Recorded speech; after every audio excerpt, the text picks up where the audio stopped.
алқама ертістер Делиге дейін Газаль жерлеріне Жерорта теңізіне дейін болған. Екінші сұрақ қалай? Алтын Орда жаулары Алтын Орданы қалай жаулаған? Әмір Темір 3 рет жойқын жорықтарын жасап, соңғысында Алтын Орда күйреді. Ол әлсіреп оны қорққан. Үшінші, Әмір Темір қандай адам болған?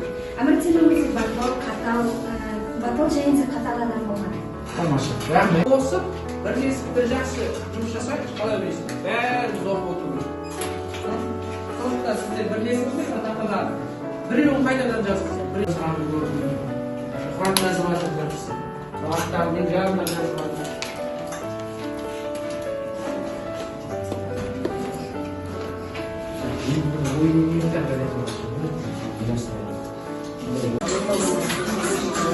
Болады.